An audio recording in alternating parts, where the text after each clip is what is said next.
Broadcasting from the Unshackled Studios in Melbourne. This is WIlmsFront, brought to you by the Unshackled.net. Now here's Tim Wilms. Hello everyone and welcome to tonight's show. The date is Monday, the 3rd of February 2020. It is just after 7 p.m. here in Melbourne. We are live on the Tim Wilms YouTube and DLive channel. Please join in the live chats. If you are watching us on DLive, you can support WIlmsFront by sending through lemons, which is the cryptocurrency of the platform. For those watching on YouTube, you can join us on Entropy, which is the YouTube enhanced software where you can ask me or my guests questions. You can send through a super chat and you can answer a poll if we decide to do one during this evening. Now it's the beginning of a new month and a new week, and well, the world has changed yet again, because when I was last on air it was January 31st, so Brexit Day happened on January 31st. There was the countdown in London. Thousands of people turned out to count down the UK's exit from the European Union, and Nigel Farage arrived in some sort of Pope-mobile and was greeted like the Pope, who had freed the people from the shackles of the EU. Here in Australia, federal parliament is back for 2020, although the business of government and Australian politics didn't really go away over summer. After the bushfire crisis, the Morrison Government is now attempting to respond to the coronavirus outbreak in central China, which has now killed 314 people. They have halted all travel from Chinese nationals to Australia, and they are also in the process of rescuing the Australians who have been trapped in Wuhan.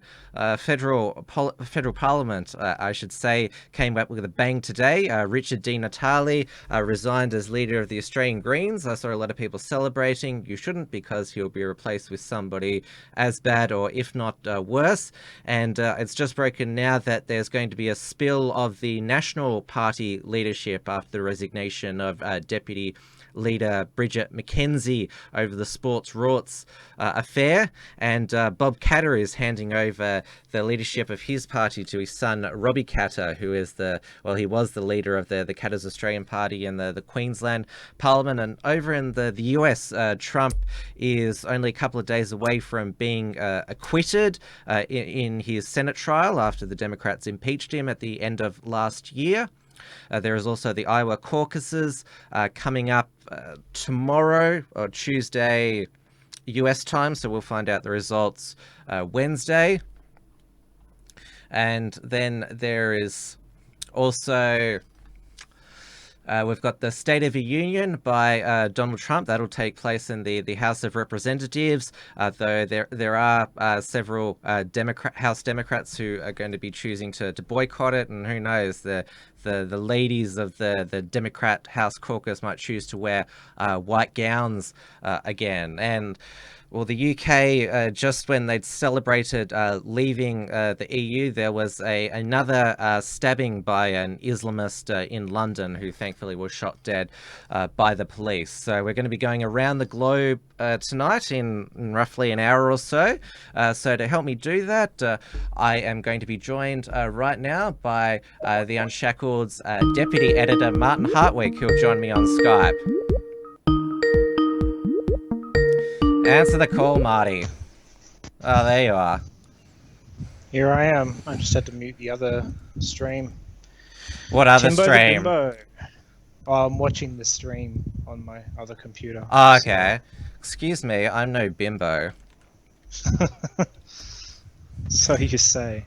Yeah, I could say something really nasty about you right now. I'm sure you could say a lot of nasty things about lots of people, but this is a family-friendly show, Tim. It doesn't always turn out that way. No, unfortunately not. Well, so I've just done my introduction. We should start with, well, what is the breaking news right now? Barnaby Joyce wants his old job back as National Party leader because he said today because they were going to have an election. Barnaby. A party room meeting tomorrow to elect a new deputy leader because obviously Bridget McKenzie resigning as agriculture minister over the sports rorts affair back when she was sports minister mean there is no longer a deputy Nationals leader, and of course that leads a leadership vacuum now. The current Nationals leader Michael McCormack is pretty bland, vanilla, and obviously Barnaby Joyce is a colourful, larger-than-life character. Obviously became too larger-than-life when his private life was all over particularly the Daily Telegraph back in, when was it now? It was the beginning of 2018. That's when he have a child with his mistress, who was also working for him. Our partner now is I think is the more appropriate term, Vicky Campion. They've had a second child now, a second boy now, so they're going steady. And so Barnaby Joyce, well, he's been pretty bored on the backbench. Same with how Tony Abbott was. Tony Abbott obviously was voted out in Warringah during the federal election, so he's been occupying himself with fighting the bushfires all summer. But Barnaby Joyce, he always wanted his old job back, and yeah, there's going to be a showdown tomorrow with the spill motion going to be moved by Ken O'Dowd, and yeah, it's going to spill both the leader and deputy's position, and so it's yeah, crazy. All these things happening, and it's only 9 a.m. on a Monday morning. Well, if you slept in this morning, then yeah, you'd missed half the fun, or most of the fun. Now, I'll just put the Entropy link in again, so if you want to join us over there, I know there's still lots of people who complain that they can't get on Entropy to send through a super chat or ask a question. I don't know if Anxious Aussie is in the YouTube chat tonight, because they normally, people who want to ask questions, they regurgitate the questions in Entropy, so it's easy for me to take note of the questions.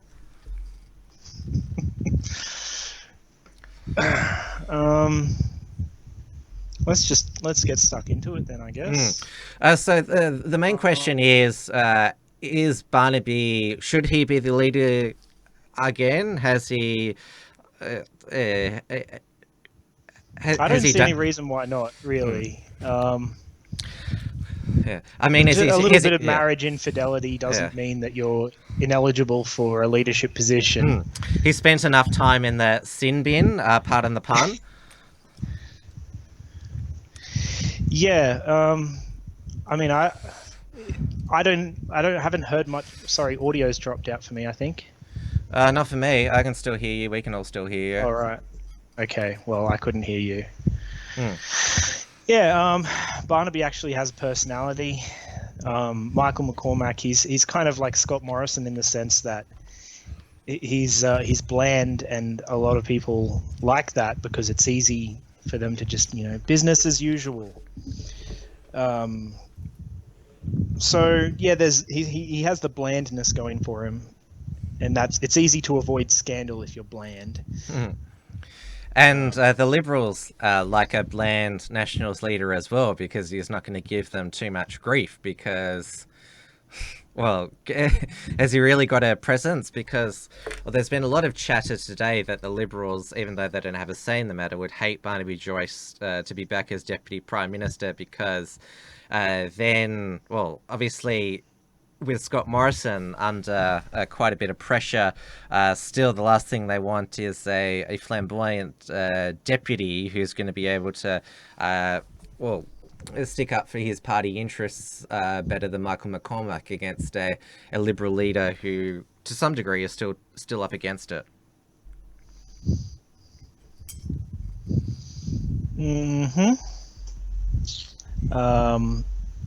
Yeah, Nationals I don't really follow, to be honest.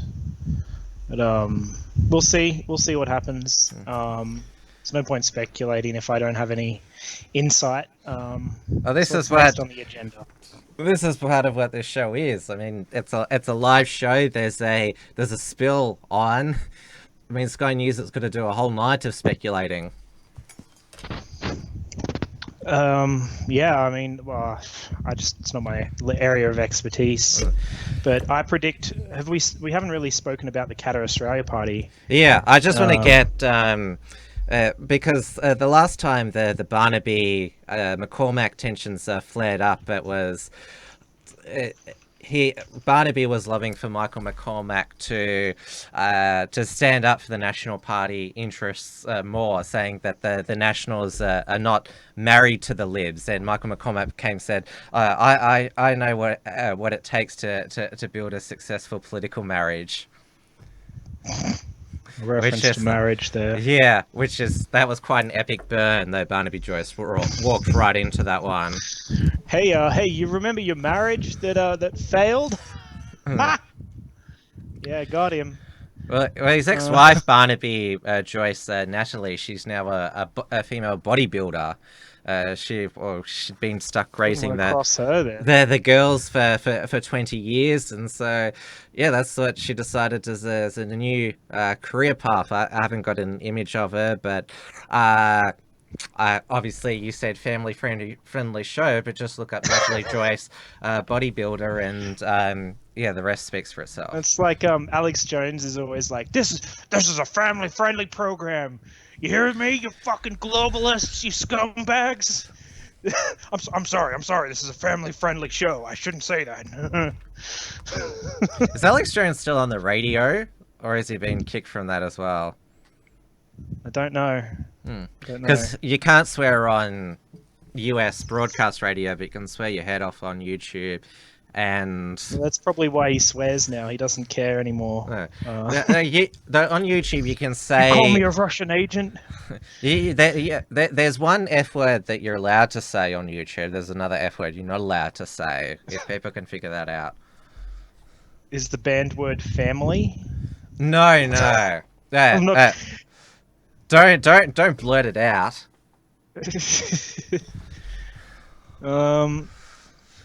Our agenda's a little bit jumbled here. Where are we at? Oh, you wanted to move on to Katter now, which is, well, it wasn't really a leadership spill, but was more handing on the family dynasty, like Kim Jong-il handing to Kim Jong-un, Bob Katter handing the leadership of the Katter Australian Party to his son, Robbie Katter, who's in the it's state... practically the same thing. You're on the money there. I mean, it's called the Katter Australian Party. Yeah, so a bit of insight. I do have a bit of insight into the Katter thing through a friend of mine. That he claims that he was the only one that predicted that Katter would grow in Queensland. And his university professors were like, "Nah, it's just a flash in the pan." And the last state election, Katter actually gained seats. So, and we've seen just today, I think it was Katter Party and One Nation have announced a drought tour. So there probably seems like they might be going after the Nationals there. They're going to regional areas One Nation for a while has been going after the whole, the poor dairy farmers angle, and they could probably also push the whole, Mullaney Dairies lost a contract. The state government said they were going to support Australian farmers, but they actually ended up going with the Chinese consortium instead of Mullaney Dairies. No, I used to have a far left-wing friend, but I stopped being friends with him when he bragged that one of his professors is what's the dude from the project that Waleed. Waleed, yeah, we stopped being friends after he was like, yeah, Waleed is one of my lecturers. Yeah, because anyway, he was so against Mullaney Dairies because they were Christian. That was his big thing. He's like, I won't buy them because they're like a Christian cult. Like, that's your criticism. All right, let's go with China instead, shall we? Because they're not a cult at all. Well, it's the Katter Australian Party. It is basically the North Queensland Party because that's at the state level. That's where all their seats are. Around Katter's federal seat of Kennedy is based around the Mount Isa region, which is in central North Queensland. So they've at the state level they've won up to 3 or 4 seats. They've basically all of their, because there's 93 Queensland state seats and there's 30 at the federal level, so they pretty much won the state seats that surround Kennedy as a whole. So they've still got a lot of branching out to do. Yeah, there's a lot of room for growth there, and with the position that the LNP has taken in Queensland, especially after the Wilson Gavin situation, there is understandably going to be a lot of voter backlash against the LNP unless they reform their policy platform and reject it's going to be a failed experiment into courting left-wing people who are never going to vote LNP, never in their life. They're trying to court people that hate them. They need to learn their lesson, and it could turn up into a mass upset. But LNP really needs to reform their position on this whole drag queen story time, and I have it from inside sources that there is a battle ongoing for the soul of the LNP in Queensland. So see where that goes. Well, the problem with Queensland is that it's such a diverse state, given that all of the seats north of Brisbane went to the LNP at the federal election, but the state is becoming more urbanised in the southeast, and that's how Labor has continued to win at a state level. And this is the problem for the LNP. They've got to, and I'm going to use the word, they've got to win the woke inner city Brisbane seats, but they've also got to win the central and northern Queensland seats. And let's not remember that do both. Yeah, there were the 3 white majority seats that voted against same-sex marriage during the survey were all in regional Queensland. Yeah, LNP is going to get absolutely slaughtered if they try to stretch themselves in both directions, really. Queensland has always been the based state. Like, Queensland and WA are the states where, like, you can count on them to be unapologetically based, and that's the LNP is not going to win the next state election unless they realize that they're going to lose any hope at getting any regional seats. Katter's going to swallow those seats up. One Nation, our job is going to be to help them to realize this and to amend their policy platforms. Well, they've got to sort themselves out. The clock is ticking on that, and everyone thought, well, after the federal election result in Queensland, that Deb Frecklington would romp at home in the state election, especially with Jackie Trad's corruption scandals. But yeah, they could lose the unlosable state election. I mean, well, they lost the 2015 was pretty much unlosable after they pretty much won every seat in the Queensland Parliament, the election before. So they definitely know LNP Queensland had to stuff it up. Yeah, I think we've probably talked about Queensland state politics enough. Yep. There was there's going to be another change in leadership in one of the federal parties. Richard Di Natale today announced that he was resigning as leader of the Australian Greens, and that he'll be resigning from federal politics to spend more time with his family. He has two young sons. You believe that he's genuine when he says that, because a lot of politicians, when they see the writing on the wall, they use the spend more time with their family as a sort of get out thing. But his wife was there with his two boys today, and they're 9-11. You sort of think, yeah, they need their dad, and obviously, what, he's been in there for 5 years. That's like as leader, formative years of a childhood. Yeah. Well, he's been a senator since 2011. Yeah. Politics is dirty stuff. You wouldn't want to be in it if you had children. Yeah, and it's nice to see, a Greens male leader saying, I want to make sure that my boys, they get to see both their mother and father growing up. Yeah, it seems like Lucas sems to think that Adam Bant is in the running for leadership. Well, he's the heir apparent. That's what the news is pretty much. Because the way the Greens do this, they don't have a leadership spill or election. They stitch it all up privately. That was the same when Bob Brown resigned, Christine Milne resigned, and now when Richard Di Natale. It would seem that Adam Bant's already been anointed, but I know that Marine Faruqi, she's called for all Greens members to be given a vote on it. Yeah, wouldn't it be great propaganda if Marine Faruqi got leader? Yeah, I don't know. Frankly, I don't really care. Like, Sarah Hanson-Young should get in. Well, apparently, none of them want her to be leader. They've got enough sense themselves to know that, yeah, she'd be too toxic as leader. Yeah.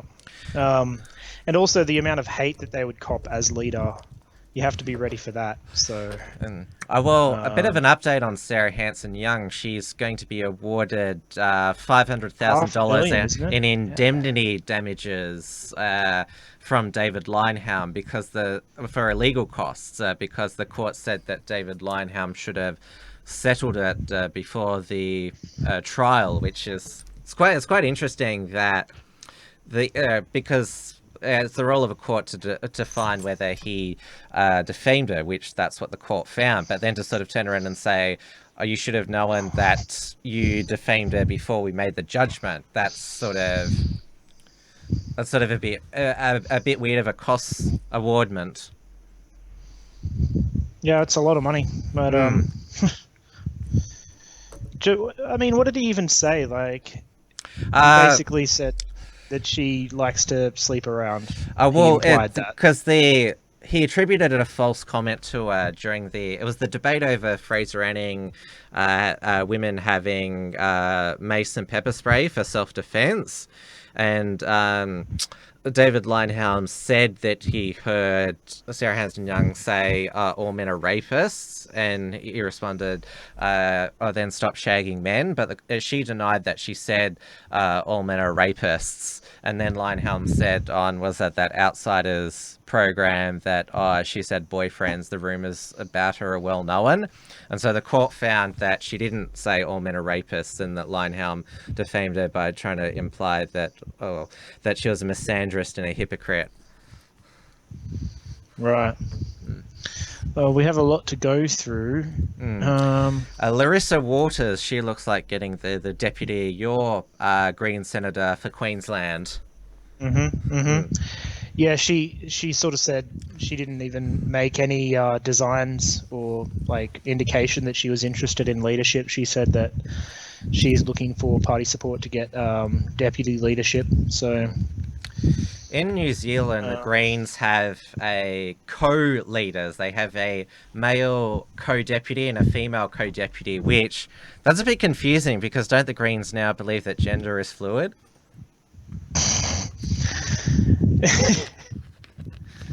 Yeah. Where's Old Zealand? That's what I want to know. What did they do with Old Zealand? I'll ask Dewey about it tomorrow night. Why is it called New Zealand? I know why New South Wales is called New South Wales.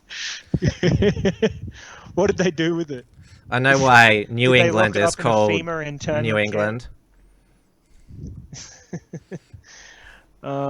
Okay, so we need to work on the summary list so we can get it more streamlined. I guess with Yeah, well, let's go because the Morrison government, they'd become distracted by this ongoing sports rorts saga because Morrison couldn't sack McKenzie because she was a national, but she resigned anyway, and now everyone's fears about turmoil in the coalition are coming true. But they've also been trying to manage the coronavirus outbreak in central China, and so they've implemented a travel ban on Chinese nationals flying into Australia. Obviously,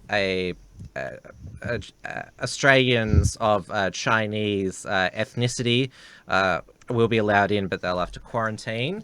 And the flights out of Wuhan, the Australians who are trapped there,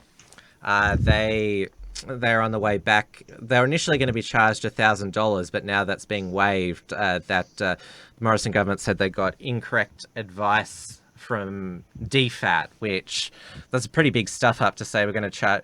They all thought they were going to be charged $1,000. Now it's free.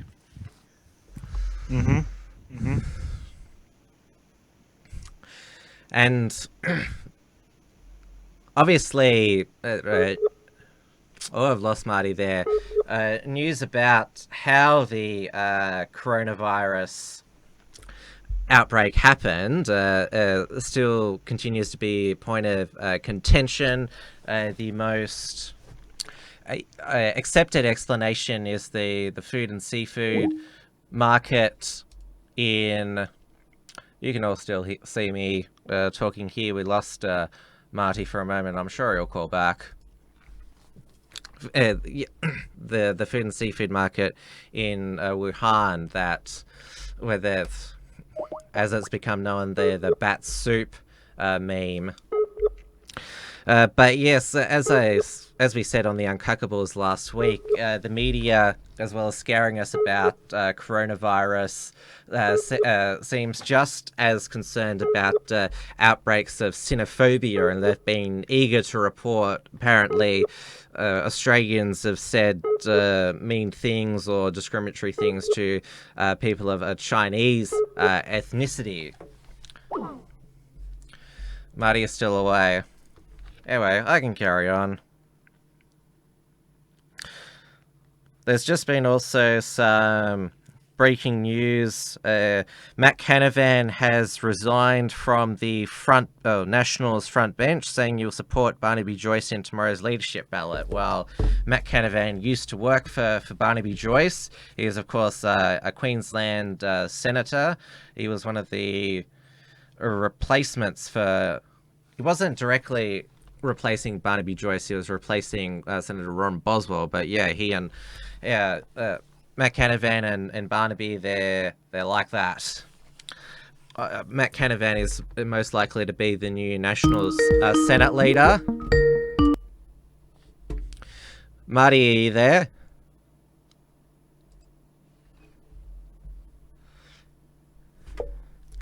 He'll come back in a moment.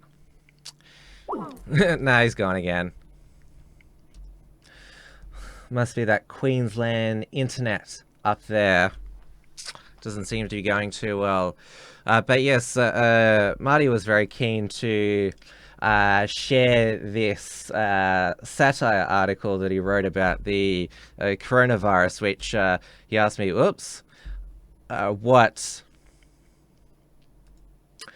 He asked me what I thought of it. I said it was edgy because it was at the World Health Organization, which is called WHO. They've declared it a public health emergency, not a pandemic. And you'll notice this Chinese flag there. That was done by a Danish newspaper, obviously having the Chinese stars as, well, the virus cells in the body. The Chinese were very, very offended by this, and so in retaliation they drew a swastika on the Danish flag, because that'll show them. So yes, World Health Organization has made a resoundingly reassuring statement that it's only deadly to elderly people with compromised immune system, third-wave feminists and communists with low test flogs, left-wing views. The sorts of people who call you racist for suggesting a total shutdown of trade from travel to China will be mercifully culled by this divine redistribution for mankind's many sins against nature and God. If we go down further here. Yes, I won't read it all because YouTube might not like me reading all of it. But yeah, that was very edgy stuff from Martin. I'll give him a call back now. He'll be pissed that I went through. Are you there, Marty? No, Marty's not there.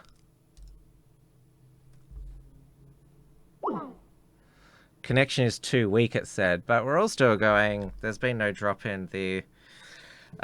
Vivian Scheller said there is apparently a huge Optus outage here up in Quad. That's what it is. Well, I'll just have to let Marty call me back. But the show must go on. So that's the summary of the coronavirus outbreak.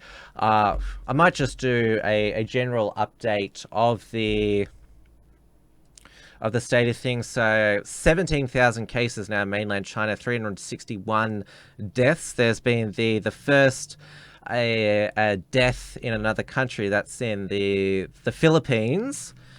So 362 deaths, obviously all tragic, but not exactly at pandemic level when you compare it to the Spanish flu. That was 50 million people have died. But I think the Australian government and a lot of other governments around the world are taking very sensible precautions for it. As you remember, on Friday nights, WIlmsFront interviewed China expert Dave Lee, where he gave us his commentary analysis on how the coronavirus it broke out and how we should react here in Australia, and what is the consequences for China's geopolitical ambitions and plans for 2020. Now let's go over to the UK now, where, as I mentioned, it was Brexit Day over there, and there was huge celebrations in London. The BBC said only a few hundred. There were thousands of people there. So I've got the videos in this other screen here. So let's go there. This is when it was sort of like New Year's Eve. This was the official Brexit countdown in London. 27.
how cool was that? A spontaneous outbreak there of nationalistic sentiment there, that after all the Ramonas protesting and crying, finally see the Brexiteers, the not so silent majority now, coming out and celebrating this momentous occasion. And let's have a look at Mr. Brexit himself, Nigel Farage, arriving.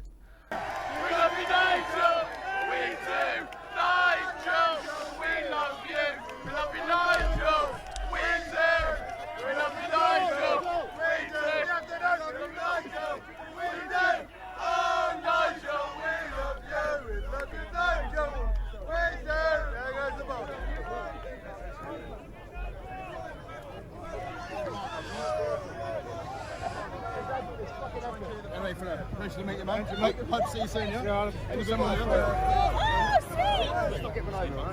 front one's the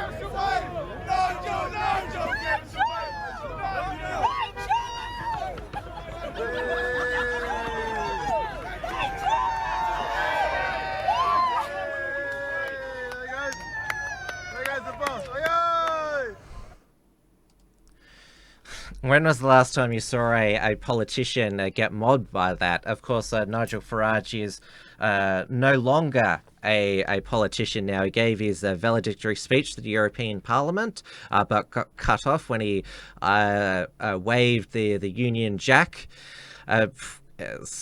He has been a MMP, member of the European Parliament, for 21 years. So his job became redundant thanks to his own campaigning on January 31st. So a lot of people have asked Nigel Farage, what next for you? And he said that the Brexit Party will now become the Reform Party. He wants to abolish the House of Lords, which is basically a unelected chamber which can hinder House of Commons legislation if it wants to, and he also wants reform of the British voting system, proportional representation, which a lot of minor British political parties, such as the Liberal Democrats, have been campaigning for years, but it's never come to fruition. But if Nigel Farage can get the campaign to get the UK out of the European Union, then he probably has the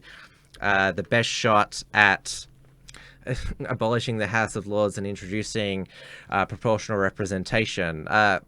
I'll try and get Marty back on one more time, but I'll just play. This is from Political Light in the UK. This basically highlights of the Brexit Day party in London. We shall not lag or fail. We shall go on to the end.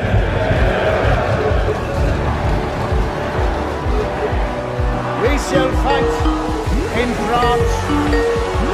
We shall fight on the seas and the ocean.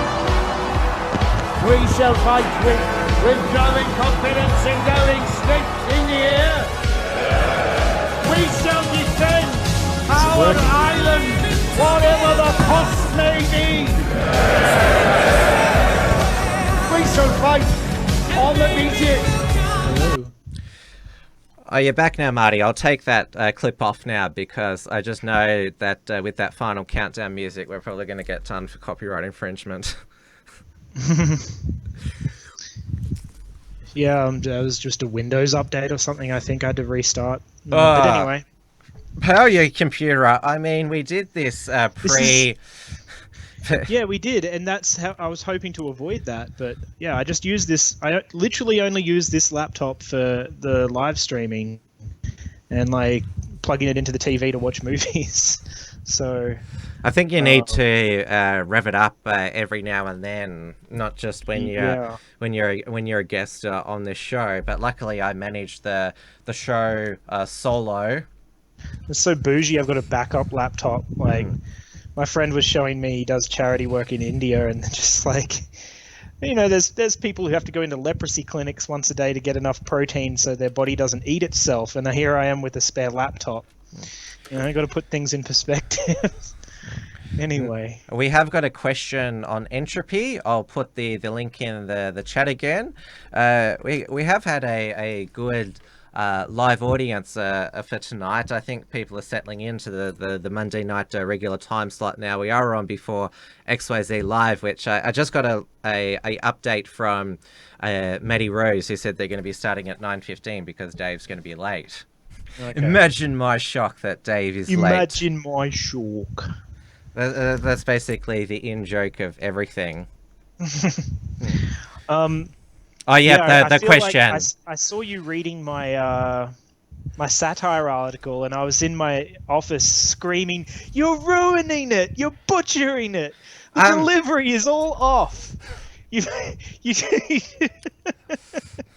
Yes, you well, even the mispronounced one of the words. the show had to go on, but as I did say, yeah. the article was quite edgy, and although we can publish it on the Unshackled website because we're our own platform, if I read too much of it out on YouTube, I want to hear you read the BBC Pigeon segment. The what? I did a quotation from. Oh, it's BBC too late. Moments past now. Oh, come on. Yeah. Binary Gender has asked, what do you think is behind Liberal state governments racing to the left so hard? I noticed SA Premier Stephen Marshall recently announced plans for 100% renewables. Gee, why don't he just give back the keys to government to black out Jay Weatherall in Labour?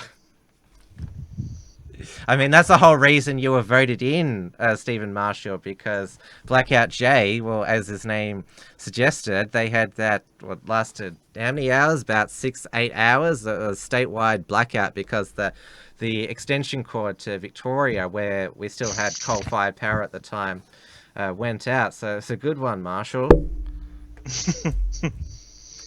Weren't they getting some Tesla batteries installed in South Australia? Oh yeah, Elon Musk. He's to the rescue. Yeah.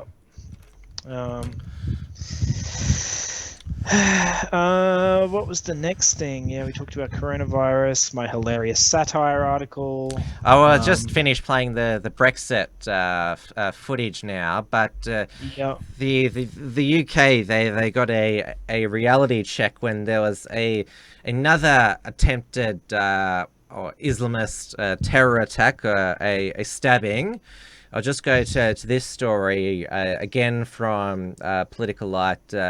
In the UK, and Jordan James, who writes, it says staff writer, but I know that it would have been Jordan James, the editor, who wrote this headline: "Jihadi loser, South London terrorist life goal was to die a martyr. He got shot dead by police." He'd just been released from prison, like the London Bridge attacker, who was also.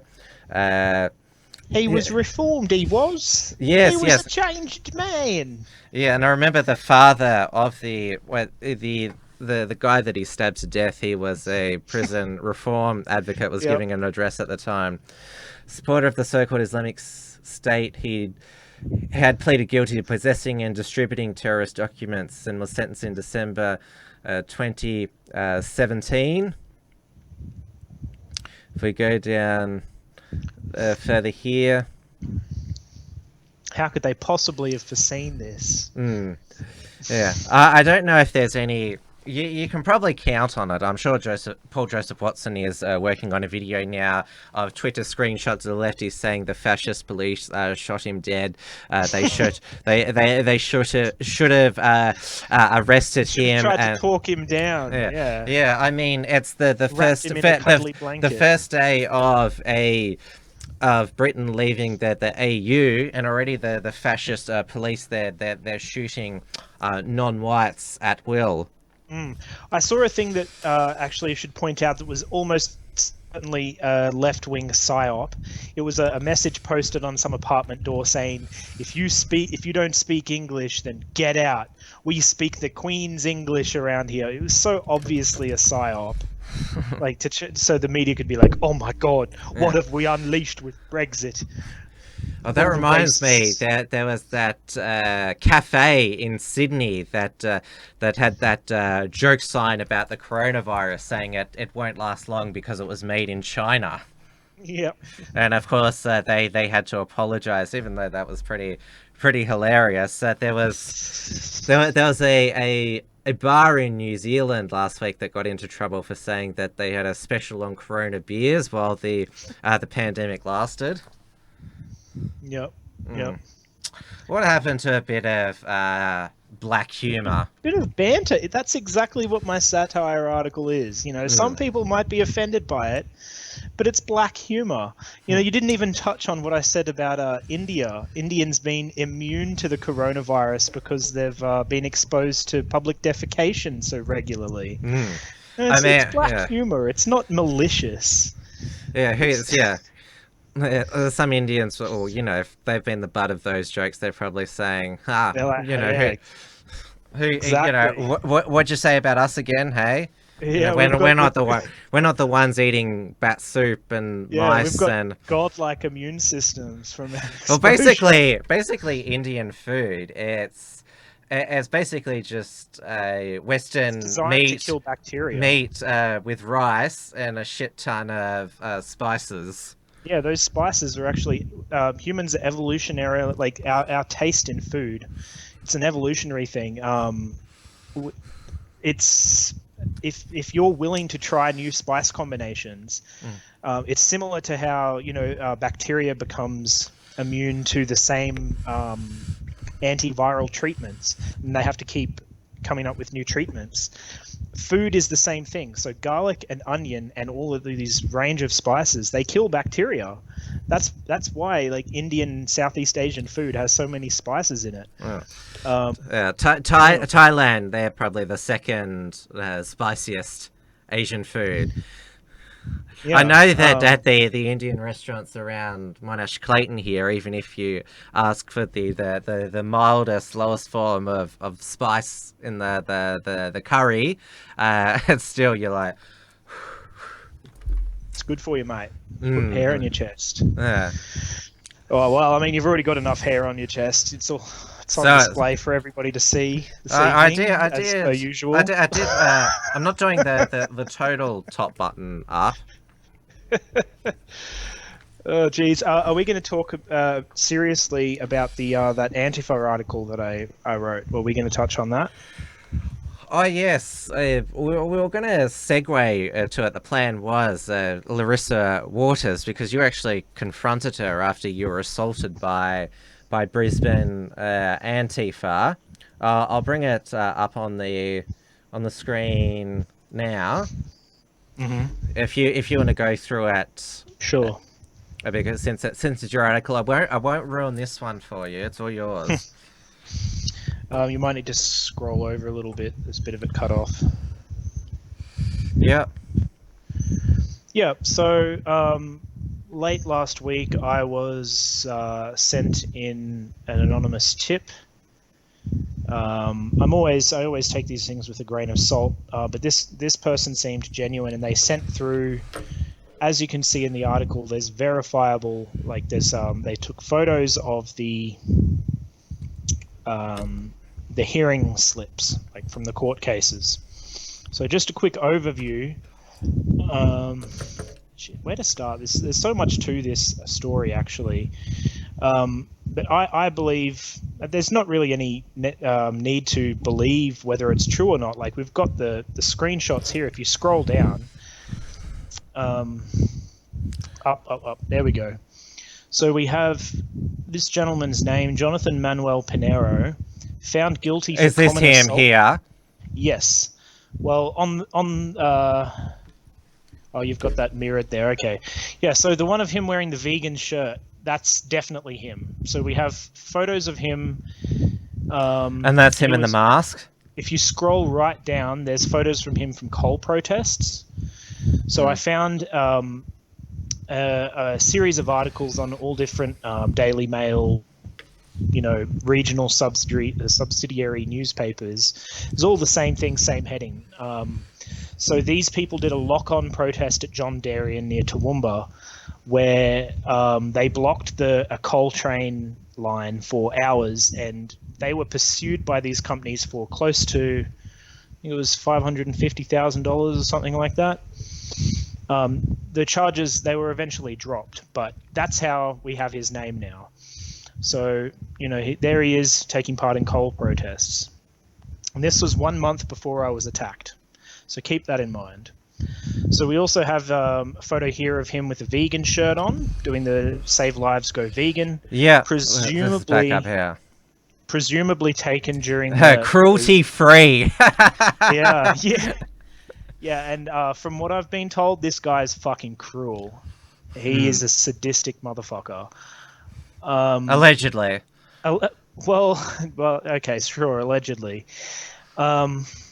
So he allegedly strangled another Antifa protester during a sex act, which was unconsensual, allegedly. And she was like, "Why'd you do that? That could kill somebody." And then, to quote him, we have the printouts of their conversation. He said, "I didn't even notice I was choking you anyway. It's just natural when horny. It's a normal thing. It's part of sex, you noob." Yeah, go tell police I had sex with you and I choked you. So his attitude was very blasé about the whole thing, and she wasn't even being accusatory. She was just saying, "Yeah, you probably you should have asked. That's common courtesy to get consent before you do these sort of things." So you can see from the photos that it's reasonable to assume that when you do the side-by-side analysis that it's the same person. This guy was present on the night that I was attacked. Allegedly. Sure, allegedly. So this photo that of this person all in black with an Antifa banner, you can see elsewhere in the article, I have a screenshot from the live feed that I did that night. If you scroll down slightly, there it is. I did a live feed that night, and there you can see the Give Nazis Butterflies banner. And next to that, there's the one with the arrows pointing down. And next to that, there's a gentleman all in black carrying the Antifa, Anti-Fascist Action banner. So, and it's the same garden in the background. As soon as I saw that photo, I was like, that's the fucking garden bed. So, he might not have been one of the attackers. It's possible that he was the second attacker. And if so, I will fucking find you. And I will pursue legal action, and I will bring you to justice. If you're watching this stream, Jonathan Manuel Pinero, you sick fuck, your days of being a free person are numbered, because you took part, potentially, allegedly, in a gang assault. They know that they fucked up. None of them would talk to police. They had footage on their phones that they would have had to delete. There would have been a paper trail. They're as guilty as sin. They can't deny that it happened. It fucking happened. I've still got the scars on my hand.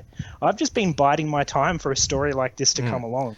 Yeah, and there's still the GoPro footage as well, where we're not gonna play that again, but it's still I've got a copy of it. You've got a copy of it. I have it backed up. So yeah, they can't deny that. They can try and say, "Oh, you deserved it," or whatever, but it happened, and we have evidence that, people that so this gentleman allegedly was dating Kathleen McLeod of Anti-Fascist Action Brisbane. Allegedly. Is that page still up? Oh, they've migrated to Telegram. They're whinging about now Facebook.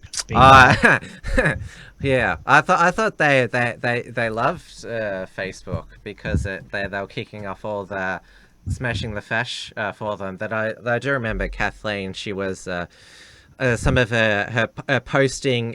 She said stuff about my alleged personal life, and I know that that page.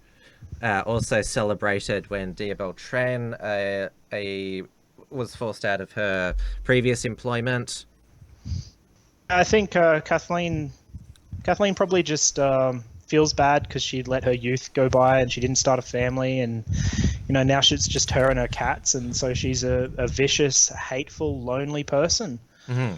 There seems like there's a lot of them on the far left. Yeah. It's sad. They bought the ideology hook, line, and sinker, and now there's no going back for them. They've, once you hit middle age, and you're like, oh no, my fertile years are behind me. There's no hope for me now of starting a family and living a happy, normal life. Oh well. Yeah.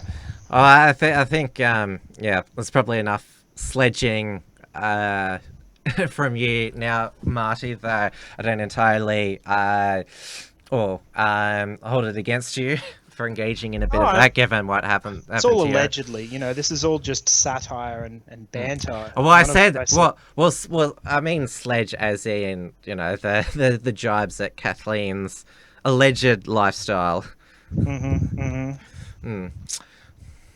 Maybe I should just have an allegedly button, so when somebody says something, just allegedly.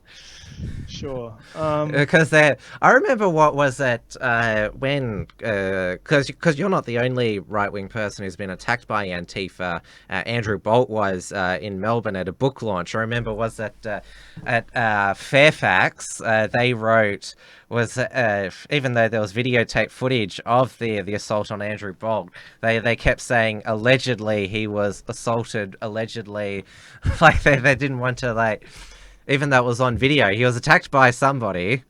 Oh, he was allegedly attacked.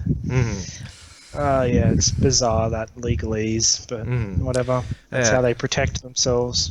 All right, let's go over to the United States now, because, the Donald Trump Senate impeachment trial, it's turned out to be a real fizzer. Well, most Republican senators have been sensible enough to know that the whole thing was based on flimsy...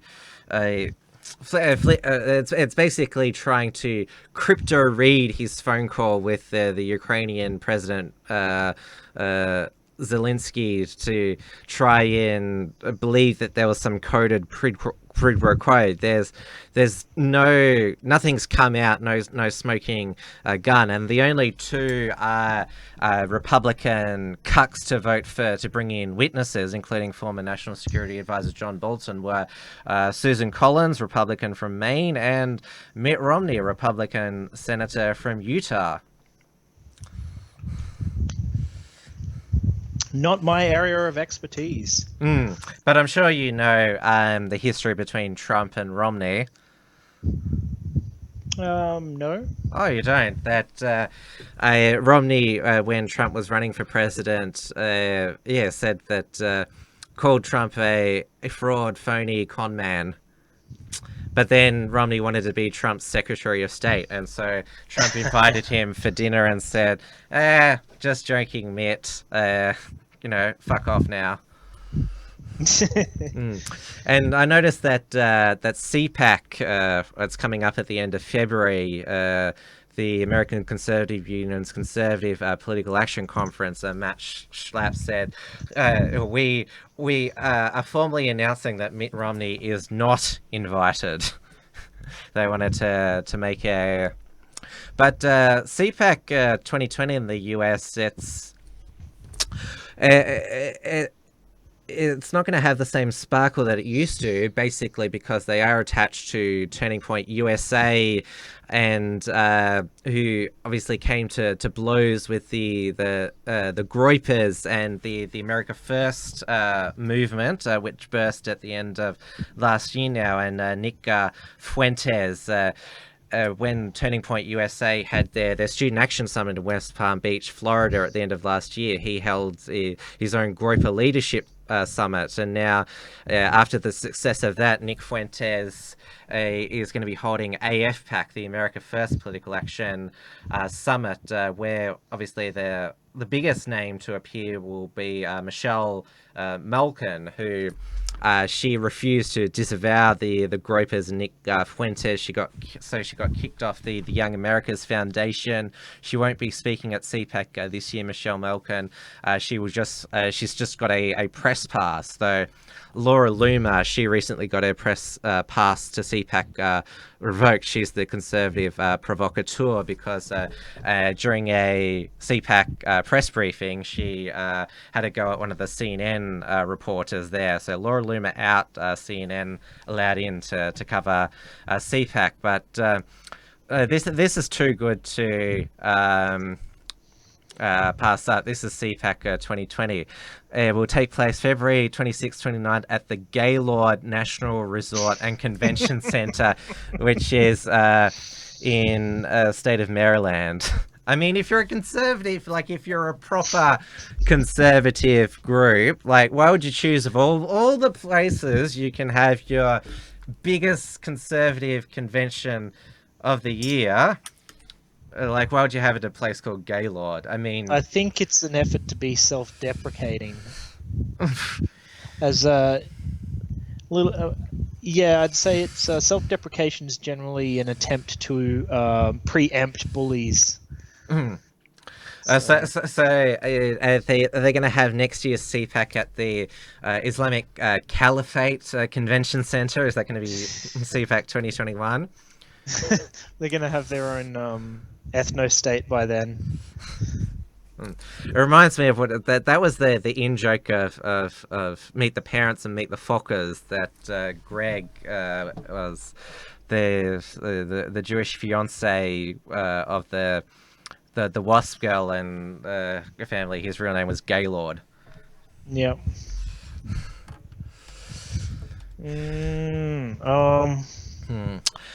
Donald Trump is also scheduled to give the State of the Union later this week, where hopefully by then he'll be formally acquitted. But a few whiny Democrats are planning to boycott.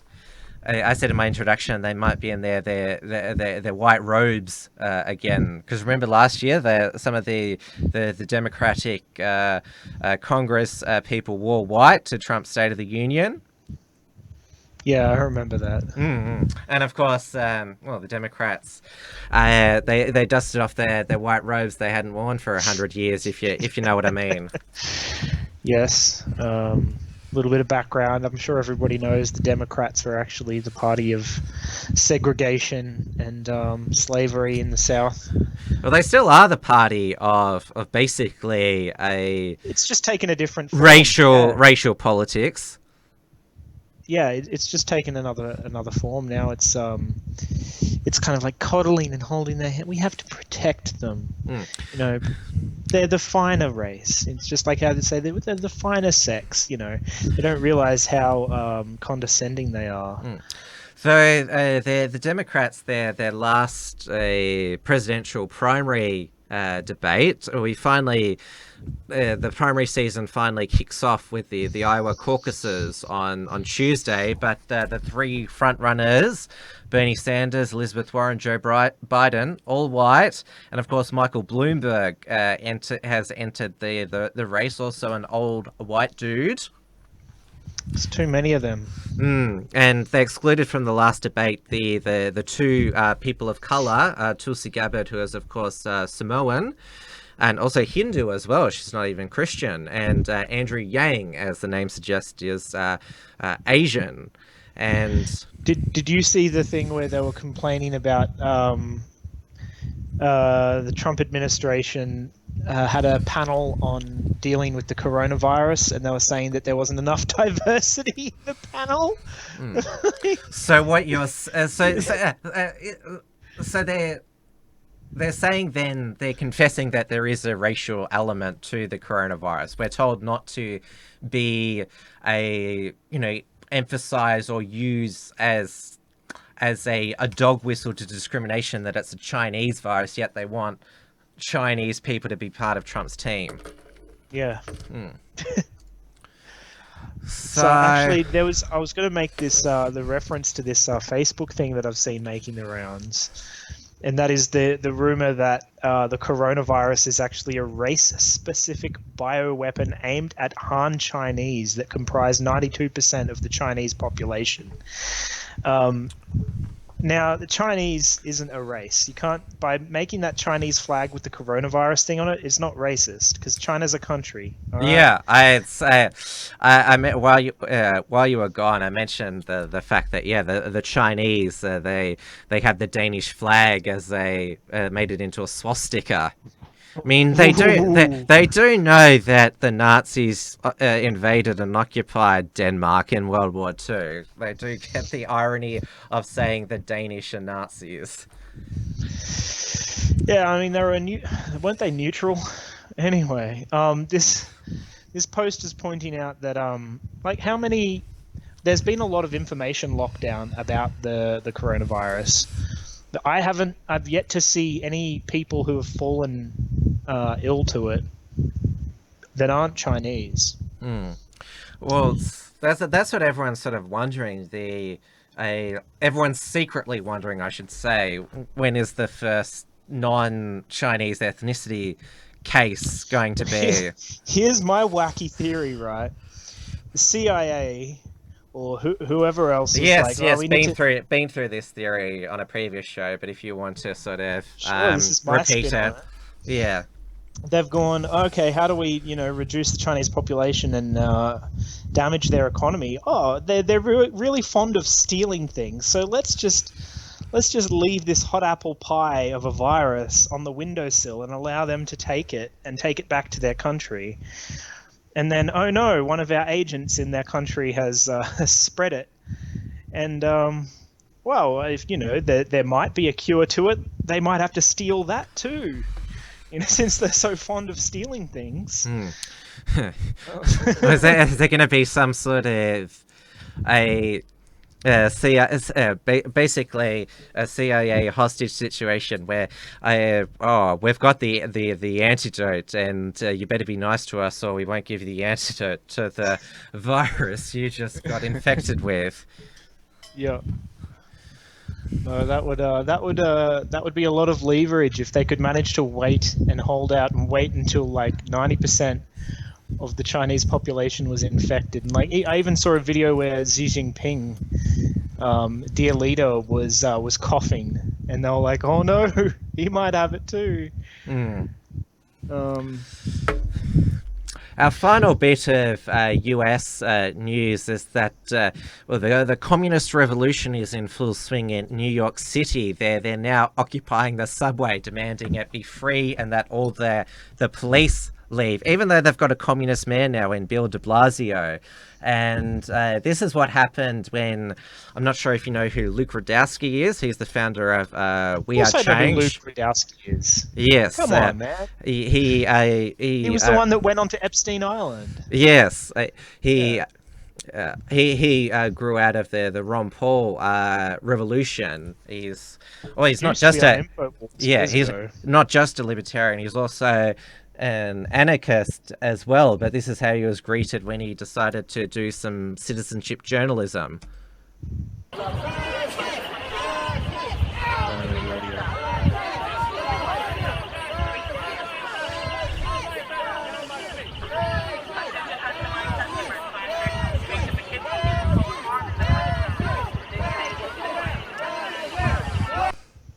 Yeah, so they called him a fascist, even though he's an anarchist. What?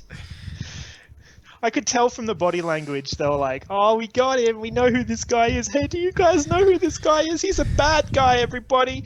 This guy right here, he's a bad guy. Take our word for it."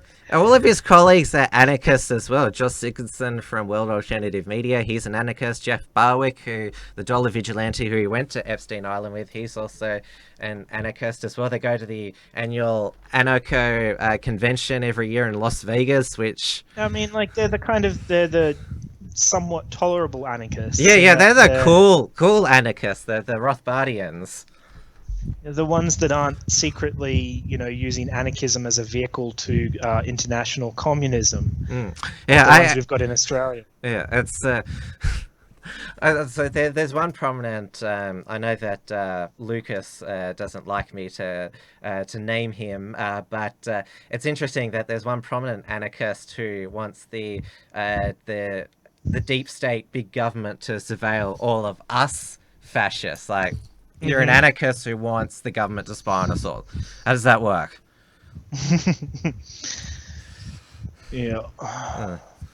Well, we're already all being watched, so I feel sorry for the person who has to watch my boring life. But I think that speaking of we've been talking about the Greens tonight. I think this Greens volunteer who's become a meme. I do not know if this is she legit held up this sign because it's just a common meme. I want full communism because I value a fair society. Well, you don't need to move to North Korea anymore. Just move to New York City. Yeah, I want full communism because I want to be bulldozed into a mass grave. Well, they locked up two Proud Boys there for defending themselves for 4 years, even though they give pedophiles less of a sentence in New York City. Yeah, that's fucked up. All right. I think that concludes our journey around the world tonight. Martin, thanks for joining me, my loyal deputy. That's me. So you have a good night. Make sure when you come on next, all your updates, like you'll have to basically have it on like 9 a.m. in the morning to just to power up in case there's any updates that self-download and restart themselves. Yep. All right. I'll plan ahead more in the future. All right. Good show. All right. Good night. Catch ya. All right. Yeah, so we managed to get there in just over an hour. Now, there has been some tragic local news on the weekend where in Sydney's west, an alleged drunk driver, Samuel William Davidson, 29, who was allegedly 3 times the legal blood alcohol limit, his ute hit and killed 4 children of a local Lebanese Maronite Christian family. And it's just broken everyone's heart that because the children were 13, 12, and 9, and a person who was quite indirectly close to the family is our resident local Sydney Lebanese conservative, Joel Jamal, who is kind enough to join us right now. I'll just give him a call. You'll hear the annoying Skype ringtone as well. So just bear with while I bring Joel up.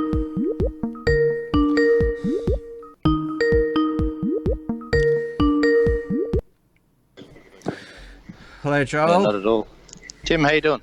Good. Can you just flip your phone horizontally? Sure. How's that? Yeah, that's good. You're just out on the street. I am. Yeah. I'm actually just going to the vigil. Oh, Now. okay. They're just wrapping up, actually. Because I was going to say our audience will get a bit dizzy, but if you're on your way there, then that's completely understandable. No worries. Yeah, I'm just about to stop now, actually. You guys go ahead, eh? Yeah, no, I'm just stopping now. There are over 1,000 people just gathered out here at this vigil right now, and yeah, it was pretty crazy seeing everyone doing the rosary and saying their prayers and just coming together as a community.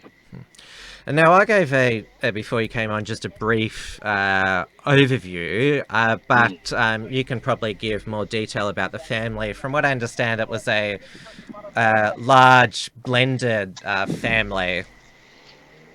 Blended? Blended, that in terms that there was a mother and a stepfather. Yeah, look, that was one of so as everyone knows, there were sadly 4 young children that passed away, 3 of them from the same family. One of them was from a different family, and she had step parents, and I on the night 2 nights ago, Saturday night, I did have the unfortunate pleasure of sort of bringing them water and tissues and all that, but that was to the mother and the stepfather, and and then when the real biological father did turn up, he was hysterical, to say the least. He was absolutely devastated. But it's definitely rocked the community. I mean, if I were to flip my camera and if the quality was a bit better, you'd see even now, an hour after the event, just people still just waiting there, saying their prayers, saying the rosary, and just showing some respect. The mother, Jiga, is that how you say it? I'm not sure, actually.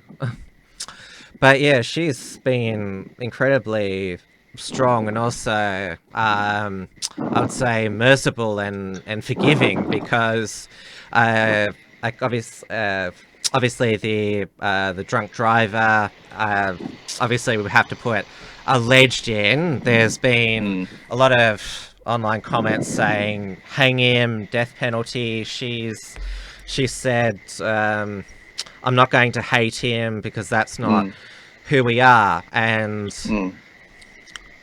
I mentioned that she's a member of the local Maronite Christian Lebanese community, which for those of you who might not understand, that's basically the Lebanese Catholic Church. Yes, to put it simply. Yeah, but yeah, that's pretty, I would say, most extremely Christian attitude that you can have, and obviously she's that's how obviously she's focusing on just grieving for her 3 children, and like losing, like, because this is the thing about like losing like children that young, like, you know, you raise them like they're your life growing up, and it's the same for like brothers and sisters, is like grow up with them and then like all of a sudden they're not there, and like it's just they've been your life so long, and like then they're gone. They're just like all the future that you saw there, it's all gone. Yeah, it's heartbreaking stuff, and I mean, this is a lot of people wonder why I'm censored with my language often. And it's for exact situations like this. You know, don't freaking drink and drive. It's as simple as that. And if you don't know how to calculate what it is to stay under the limit, just play it safe. Don't have a drink, or call an Uber. Pick up the car tomorrow. You know, it's not worth it. You know. I am glad that this has really come to the attention of the public, and this is really sort of, everyone is in agreement, you know, something must be done, and you know, we need to be more careful with how we handle this.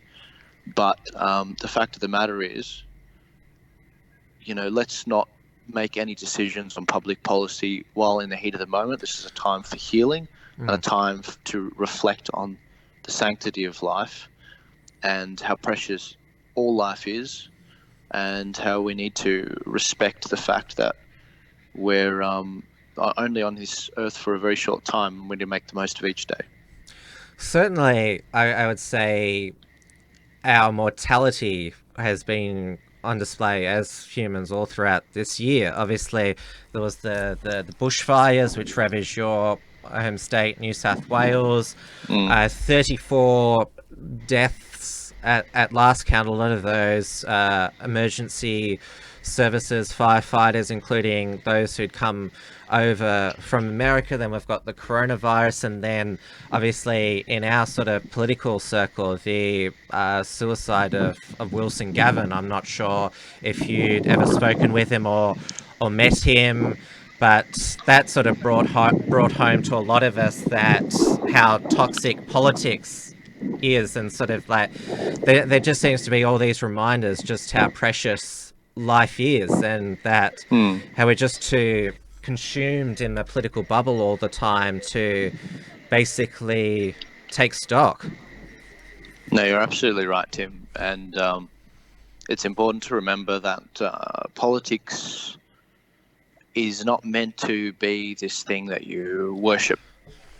And I mean, one thing I've been reflecting on these last few days is the importance, just as it once was, the importance of community. I mean, what you're seeing right now from the Maronite community, my community, is that this is what Australia used to be like. We used to congregate around churches. We used to come together. This used to be our social safety net, both economically and in times of crisis like this. And this is what it practically looks like. And if I was to make a side note, this might antagonize some people, but I believe that if this was 3 people from perhaps an Anglo background, I don't think it would have gotten as much traction for whatever reason. I do believe that most of that is because the Lebanese community is very connected. It's a very small world, and that is what white Australia has actually lost. And it's unfortunate because that's just mateship. That's how we sort of take care of each other and raise a good society and lovely kids.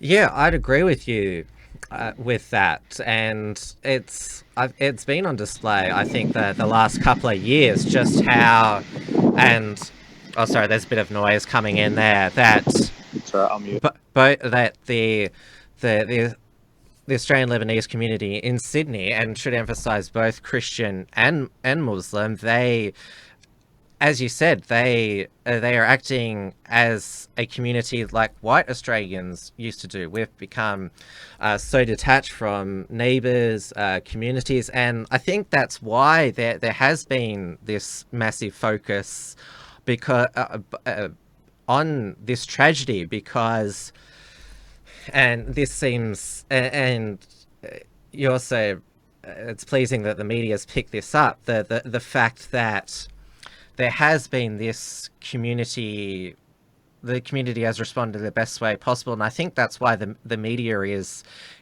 running with it, basically, because this is how, you know, we should cope with tragedy. And as I mentioned before, the toxicity of the bushfires during the summer, there was just no account for. It took a while for the political rage to basically subside and people to start opening their hearts and their wallets to donate.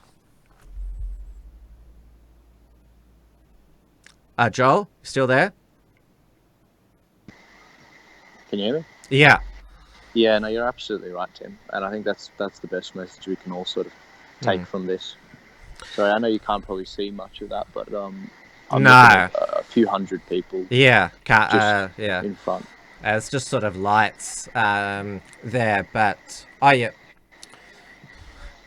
You can see, and I just want to go back to your point about not jumping to make public policy in the light of this tragedy, because let's not forget that's what the New South Wales government did after the one-punch kill of Thomas Kelly, basically shut down the Sydney nightlife, and now those lockout laws have been slowly repealed because it crippled the economy, and it didn't really help the Kelly family at all in the end. I don't want to go, because that's a whole other touchy topic as well. But some people have been saying that if you have any drop of alcohol in your blood when you're driving, that should be illegal. But that would be that would create more problems than it would solve. I mean, let's not remember this guy was 3 times the legal limit.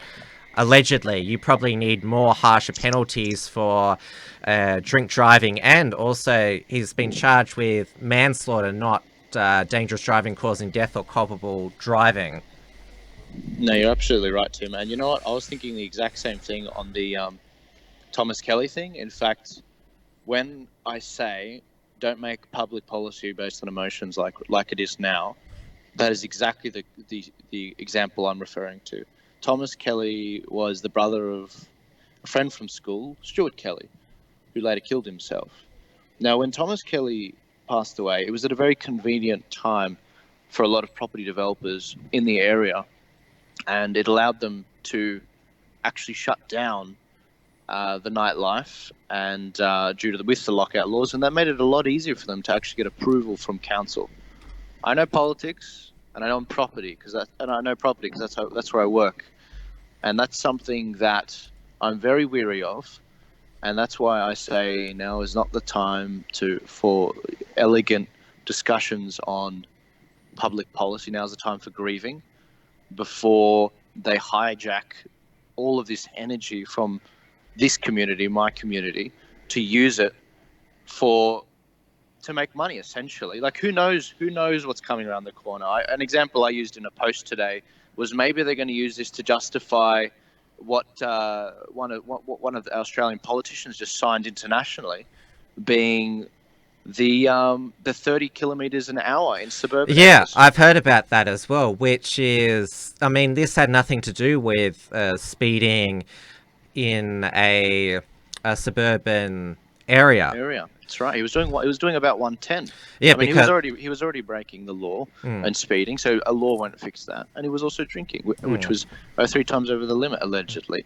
And so how's that going to fix it?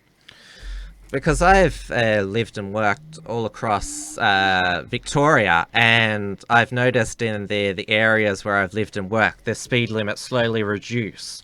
Main Street was once 60, then it's 40. The back road, it used to be 90, now it's 80. You see them dropping, and it seems that local councils and governments are just all too happy to oblige in reducing them lower and lower. And the thing is that when you're forced to go slow, that can actually lead to road rage, because not everyone thinks that speed limit is reasonable, and so it can actually have a worse effect on that. And 30 kilometers, and then that's lower than school zones. I mean, 40 kilometers you can understand during 8 a.m. to 9:30 a.m. and 2:30 to 4 o'clock, that obviously there's the lollipop ladies, or man, I should say, or lollipop person, that you need to slow down around there because there's a lot of children around and they have poor motor skills. But 40 has been working well. Lowering it to 30, I mean, that's just an idea from a bureaucrat, or of course a public health advocate who of course love to restrict our behaviour. No, you're absolutely right, Tim. And the problem with this is a lot of these, and this goes to the heart. I don't want to, this is not a time to score cheap political points. Can you still hear me? Yeah. So this is not a time to score cheap political points, but this just goes to the same concept that a lot of Greens policies, a lot of leftist policies, and conservative policies, they're made in the heat of the moment, based on emotion, and it's not the time to do that. It's not time to do something that feels good. It's about thinking through, having a quality debate, not shutting down discussion, exploring the consequences either way, either right or wrong, and then going forward as a community and a democracy, respectfully. Well, that's why I wanted to have you on tonight, because I knew you were close with the family, albeit indirectly, and as we were saying before about tragedies being exploited, there's always no end of people wanting to get outraged on someone else's behalf. And so I thought it'd be good for you and our audience to tell us, like, what's the actual feeling in the community, what do they want in this time of grief and obviously healing. Well, this is one of the rare occasions where we can follow the lead of the prime people that were sort of at the center of this, the parents, of course, other than the kids, but the parents. And I think they've set a perfect example. They had the father who said, now's the time to mourn, now's the time to sort of recognize the lives that these kids lived. He said he's numb to what happened, incredibly sad to what happened, but he loves his kids very much, and he knows they'll be in a good place, and he doesn't feel he in a way forgives the perpetrator, and similarly with the wife, which I was even more impressed by, because I saw her grieving that night. She was absolutely distraught, and she said basically the exact same thing. She recognizes that he did something wrong. She's not ready to see him yet, but she's willing to let the law must be just and true and fair, and it must be done right. We can't act vindictively, because it's not going to bring the kids back ultimately. And if you were there last night, Tim, when I was meant to be going to a party last night, a 22nd party, and I saw the events unfolding, and when I arrived, it was just before most of the family got there, so I unfortunately got to see all of the reactions from the family as they came in. And look, the atmosphere, and you can easily see how this becomes the madness of crowds in a way. The atmosphere was palpably homicidal, and what could end up happening was, if the guy was still out there, if he was in the street, believe me, unless the police used their guns, they would not have stopped the mob from pulling him apart, basically. But I'm really glad that the parents have sort of taken the lead on this. They've found the strength to confront a camera and to actually say, no, this is about forgiveness, appreciation for the ones we still have, forgiveness, and the law being just. And for the record, the police officers last night, I mean, they said that this is one of the most harrowing times they'd ever seen. But no, look, the police officers were very respectful last night, on Saturday night rather, and they were very good at what they did to the best of their ability, considering the situation. And I have a lot of respect for them and how they handled it very caringly, but firmly, as they should. Well, we should give a thanks to them as well, because they have helped, from what you just said, keep the community together. I'll let you go now, Joel. As you know, I'm not religious myself, but I certainly think our modern world would benefit a lot more from, as we've seen on display, the Christian virtue of forgiveness, and just basically just not letting ourselves be consumed by hate. Absolutely. No, absolutely. And I think, we all need a dose of that, gratitude and forgiveness, and often forgetting as well. But that's another thing. Well, take care, Joel, and thanks for joining me. Thanks for your time, Tim. Cheers.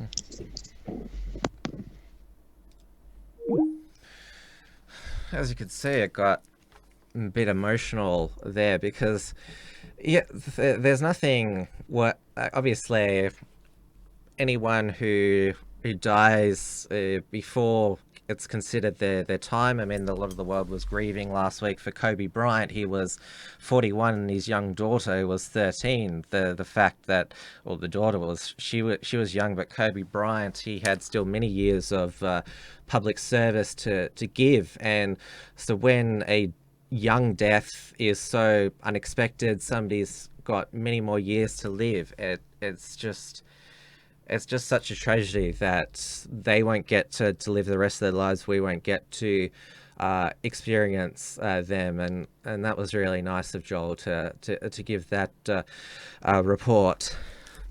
So that brings us to the end of the Monday night WIlmsFront for tonight. Thank you for everyone to watching on YouTube and DLive.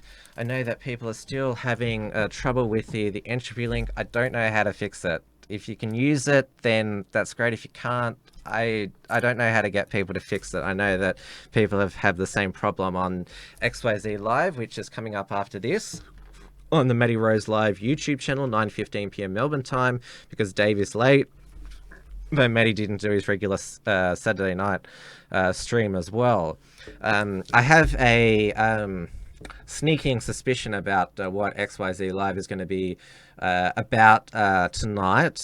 Maybe if you've seen him on Telegram or Gab, he's going to be talking about the push to ban the display of a certain flag. So I'm sure he'll have a lot to say about that, and some strong opinions. I'll be back on air tomorrow night, 7 p.m. Melbourne time, on the Unshackled channel for Trans-Tasman Talk with my New Zealand counterpart, Dewey de Boer, who edits Right Minds and writes for the BFD over there. I did notice on the weekend that that Antifa guy who did a expose on him, Byron C. Clark, continues to have a hard-on for him, was busy tweeting out his response to some other article there. So, Byron, you're a bit obsessed, but I know that Dewey will probably blame me for mentioning him last week.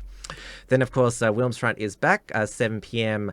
Wednesday night. My guest will be Marcus Fu, who is a friend of one of the previous guests I had on this show, Alexandria Marshall, when she spoke in the studio with me about the Twitter battle she was having about the bushfire disinformation.